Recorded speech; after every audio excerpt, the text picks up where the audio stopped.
The office door slammed shut with such force that the framed certificates on the wall trembled.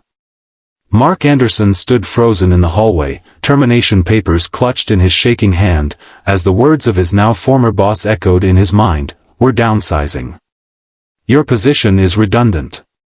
How would he tell his daughter? How would they survive? With New Year's Eve just days away, Mark made a decision that would change everything, a decision you'll need to see through to the very end.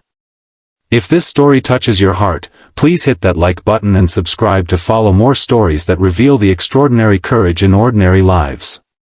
Mark's footsteps echoed through the empty apartment as he paced back and forth. The Christmas tree lights blinked lazily in the corner, illuminating the sparse decorations he and 8-year-old Lily had put up together. Their little tradition, just the two of them, since Emma had passed away 3 years ago. Cancer. Quick and merciless. Leaving Mark to navigate fatherhood alone, balancing work and parenting with the grace of a tightrope walker in a hurricane. "Dad? Are you okay?" Lily's small voice came from the hallway.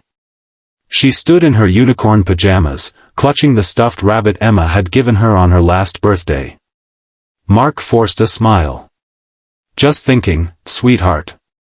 Shouldn't you be asleep? I heard you walking. You always walk when you're worried." Her eyes, so much like her mother's, saw right through him. He sat on the couch and patted the space beside him. "Come here, Lil." As she curled against him, he struggled to find the right words. "Something happened at work today. I lost my job." Lily looked up at him, her small face serious. "Is that why you're sad?" "Yes, but not just because of the job. I'm worried about taking care of us." "We'll be okay," she said with the simple confidence of childhood. "You always figure things out." Her faith in him was both a balm and a burden. Mark kissed the top of her head, inhaling the strawberry scent of her shampoo. "We will be okay," he echoed, wishing he felt as certain as he sounded. After tucking Lily back into bed, Mark returned to the living room and opened his laptop. The glow of the screen illuminated his exhausted face as he began searching for job openings. Nothing. The holiday season was the worst time to be looking for work. His savings would cover January's rent and bills, but after that. His phone buzzed with a text from his friend Carlos. "Heard about Pinnacle Tech, tough break, man. Let me know if you need anything." News traveled fast. Pinnacle Technology had been struggling for months, but Mark had hoped to survive the cuts. He'd been a software developer there for 5 years, climbing from junior to senior position. His boss, Victoria Winters, had always seemed to value his work, until today. Victoria. The thought of her made his jaw clench. Cold, calculating Victoria with her designer suits and impossible standards. The woman who'd fired him 3 days before New Year's with barely a flicker of emotion. "It's not personal, Mark. It's business." He closed his laptop harder than necessary. Tomorrow he would start fresh, but tonight he allowed himself to feel the anger and fear coursing through him. Morning brought no relief. Mark made Lily's favorite pancakes, shaped like snowmen, and watched her eat with animated chatter about the upcoming New Year's celebrations at school. "And Ms. Peterson says we're going to write our wishes for the new year and put them in balloons." "That sounds fun, Lil. What's your wish for next year, Dad?" "A job. Security. Not to fail you. To spend more time with you," he said instead, which wasn't entirely a lie. After dropping Lily at school, Mark spent the day sending out resumes and making calls to contacts in the industry. By afternoon, he had 3 promising leads but nothing concrete. His phone rang as he was preparing dinner, macaroni and cheese, Lily's comfort food. "Mark Anderson," he answered, not recognizing the number. "Mark, it's Victoria Winters." His grip tightened on the phone. "Victoria. What can I do for you? I need your help." Her voice lacked its usual commanding tone. "The Nakamura project, there's a critical bug in the code, and no one can figure it out. The client is threatening to pull out if it's not fixed by New Year's. The Nakamura project had been Mark's baby for months before he was reassigned. A major Japanese tech company, their business was worth millions to Pinnacle. And you're calling me because you're the only one who understands the architecture well enough to fix it quickly. A pause. I know the timing is terrible, but I'm asking as a consultant. We'll pay triple your hourly rate. Mark stirred the pasta, watching bubbles rise and pop. Triple rate would give him breathing room, maybe even a few months to find the right position instead of taking the first offer. I'll need to see the code first, he said finally. And I have Lily to consider. Bring her to the office if you need to. Just, please, Mark. The company needs this. The company that had just thrown him away. But the money would help Lily, and that was what mattered. I'll look at it tonight. Send me the files. After dinner, with Lily working on a puzzle at the kitchen table, Mark dove into the code. The bug was elusive, buried deep in the payment processing system. By midnight, his eyes were burning, but he'd identified the issue, an elegant solution already forming in his mind. He texted Victoria, found the problem. Can come in tomorrow to implement the fix. Her response was immediate, thank you. 9 a.m. The next morning, Mark explained to Lily that they needed to make a special trip to his old office. But you don't work there anymore, she said, confusion clouding her features. Just for today, I'm helping them with something important. He helped her into her coat. You can bring your books and tablet. It shouldn't take long. Pinnacle's offices were quiet, with many employees already taking holiday time. Victoria met them at reception, her usual immaculate appearance slightly disheveled, hair pulled back in a simple ponytail, dark circles visible beneath her makeup. Mark, thank you for coming. Her eyes shifted to Lily. And you must be Lily. There's a break room with snacks and a TV if you'd like. Lily pressed closer to Mark's side. I'll stay with my dad. Victoria nodded, leading them to an empty conference room. You can work here. I've set up access to the development environment. For the next few hours, Mark worked steadily, fingers flying over the keyboard as he implemented his solution. Lily alternated between reading and watching him with curious eyes, occasionally asking questions about what he was doing. It's like solving a puzzle, he explained. Finding the piece that doesn't fit right and fixing it. Around noon, Victoria appeared with sandwiches and drinks. I thought you might be hungry. The gesture surprised him. In 5 years, he'd never seen Victoria Winters bring food to anyone. Thank you, he said cautiously. She lingered, watching Lily unwrap her sandwich. Your daughter is very well behaved.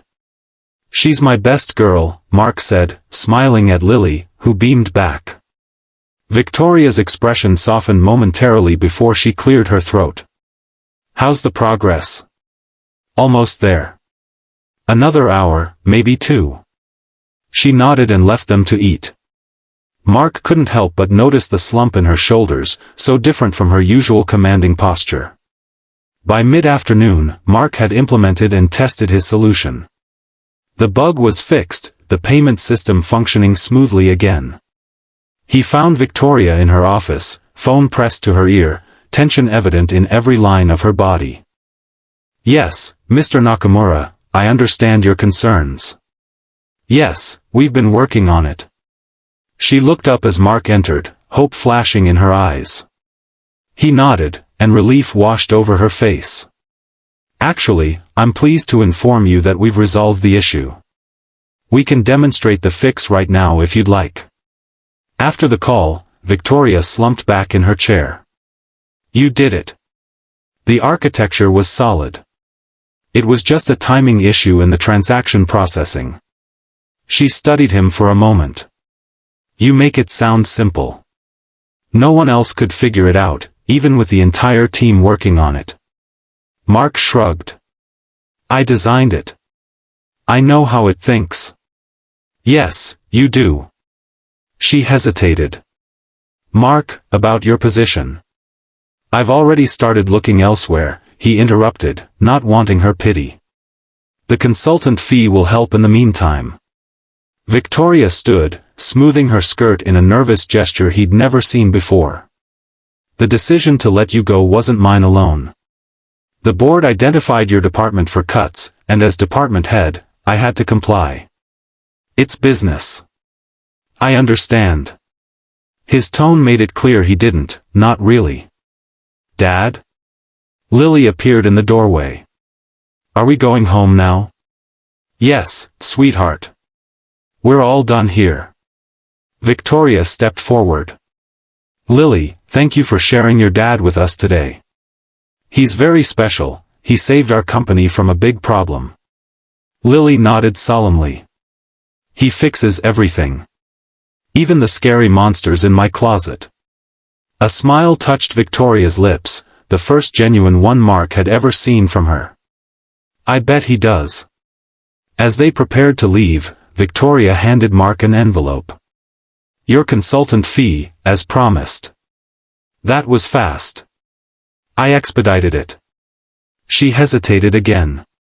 Mark, what are your plans for New Year's Eve? The question caught him off guard. Nothing special. Just me and Lily at home with movies and popcorn. Something flickered in Victoria's eyes, loneliness, perhaps? That sounds nice. On the drive home, Mark couldn't shake the image of Victoria standing alone in her office, the weight of the company on her shoulders. He'd always seen her as the ice queen, untouchable and unfeeling. Today had shown him a different side. I liked your boss, Lily said unexpectedly. She looks sad though. Out of the mouths of babes. Does she? Like Mrs. Peterson when her husband died. Like she's trying to be brave but she's hurting inside. Mark glanced at his daughter in the rearview mirror, amazed at her perception. When did you get so smart about people? Lily shrugged. I just see things. That evening, as Mark checked his email, he found a message from Victoria with the subject line, "Thank you." It was brief and professional, but ended with, "Your contribution today was invaluable. Pinnacle owes you a debt of gratitude." I owe you a debt of gratitude. Mark stared at those words, turning them over in his mind. In 5 years, he'd never heard Victoria admit to owing anyone anything.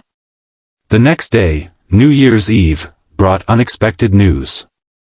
One of Mark's contacts had an opening for a senior developer position at a promising startup, with better pay and more flexible hours than Pinnacle had offered. The interview was set for January 2nd. Things are looking up, Lil, he told his daughter as they prepared their traditional New Year's Eve nachos. Dad might have a new job soon. That's good, she said, carefully arranging cheese on tortilla chips. But I was thinking. About what? About your boss. She seemed really alone. Do you think she has anyone to celebrate New Year's with? The question hit Mark like a physical blow. He'd been so caught up in his own problems, his anger at being let go, that he hadn't considered Victoria as a person with her own struggles. I don't know, sweetheart. She's very private. Lily looked up at him, her eyes serious. Mom always said New Year's is when you leave bad feelings behind and start fresh. Maybe you should. Mark's throat tightened. Emma had said that, every year, as they toasted with champagne and sparkling cider for Lily. When did you get so wise? I listen, Lily said simply. As they ate their nachos and watched animated movies, Mark couldn't stop thinking about Victoria. The woman he'd worked for 5 years, yet barely knew. The woman who'd fired him, then called for help. The woman who'd looked so alone in her office. At 10 p.m., with Lily fighting to stay awake until midnight, Mark made a decision. How would you feel about going on a little adventure before the new year starts? Lily perked up immediately. What kind of adventure? I think someone might need to hear, Happy New Year from us. 20 minutes later, they were in the car, driving through light snow toward the address Mark had looked up in the company directory. Victoria lived in a high-rise downtown, sleek and modern like everything else about her. "Are we really going to your boss's house?" Lily asked, excitement in her voice. "Former boss," Mark corrected. "And yes, but we're just going to wish her a happy new year and then go home. It's what your mom would have done." The doorman eyed them suspiciously until Mark explained they were colleagues of Ms. Winters with an urgent work matter. A call upstairs confirmed they could go up. Standing outside Victoria's door, Mark suddenly questioned his impulsive decision. What was he doing here? What would he even say? Before he could reconsider, Lily reached up and pressed the doorbell. Victoria opened the door wearing jeans and a sweater, so different from her office attire that Mark almost didn't recognize her. Surprise registered on her face. "Mark? Lily? What are you doing here?" Lily stepped forward. "We came to say Happy New Year. Dad said you might be alone, and no one should be alone on New Year's." Victoria's composure slipped, vulnerability flashing across her features before she controlled it. "That's very thoughtful of you." An awkward silence fell. Mark cleared his throat. "We don't want to intrude. We just wanted to wish you well for the new year. Would you like to come in?" Victoria asked, stepping back from the door. "I was just watching the celebrations on TV." Her apartment was minimalist and elegant, with floor-to-ceiling windows offering a spectacular view of the city. A half-empty glass of wine sat on the coffee table beside a takeout container. "Your home is pretty," Lily said, moving to the windows to look out at the lights. "Thank you." Victoria turned to Mark. "This is unexpected. Lily thought you might need company. She's very perceptive." Victoria's gaze softened as she looked at Lily. "She takes after her father." The compliment caught Mark off guard. "I brought something," he said, pulling a small paper bag from his coat pocket. "It's silly, but it's our tradition." Inside were 3 party hats and noisemakers. "Lily insists we wear these at midnight." A smile touched Victoria's lips. "I haven't worn a party hat since I was a child. It's fun," Lily assured her, coming back from the window. "And we blow the noisemakers when the ball drops." Victoria hesitated, then took a hat. "I wouldn't want to break tradition." They settled on the couch, watching the crowds in Times Square as the minutes ticked toward midnight. Lily, fighting sleep, asked Victoria questions about her life. Did she have pets? No. Did she like ice cream? Yes. Chocolate? Did she ever build snowmen? Not since childhood. Mark watched in amazement as the formidable Victoria Winters answered each question patiently, gradually relaxing as Lily's innocent curiosity broke through her reserve. 1 minute to midnight, the TV announcer proclaimed. They stood, party hats on, noisemakers ready. Lily, suddenly serious, took Victoria's hand. "In our family, we also make a wish for the new year." Victoria looked startled at the small hand in hers, then at Mark. "What should I wish for?" "Something that would make you happy," Mark said softly. As the countdown began, Mark watched Victoria close her eyes, her expression unguarded for once. 10, 9, 8. Lily bounced with excitement. 7, 6, 5. Victoria opened her eyes, meeting Mark's gaze. 4, 3, 2, 1. Happy New Year, they shouted together, blowing their noisemakers as confetti rained down on the television screen. Lily hugged Mark, then, to everyone's surprise, hugged Victoria too. Happy New Year. I hope your wish comes true. Victoria returned the hug awkwardly, emotion flickering across her face. Thank you, Lily. When Lily stepped back, Victoria turned to Mark. And thank you, for bringing a little joy to my evening. It's been a difficult year. For all of us, Mark acknowledged. But maybe the new one will be better. About your position, Victoria began, but Mark shook his head. Not tonight. Tonight we're just three people celebrating a new beginning. Victoria nodded, understanding in her eyes. A new beginning. I like that. As they prepared to leave, Lily nearly asleep on her feet, Victoria touched Mark's arm lightly. I never properly thanked you, she said quietly.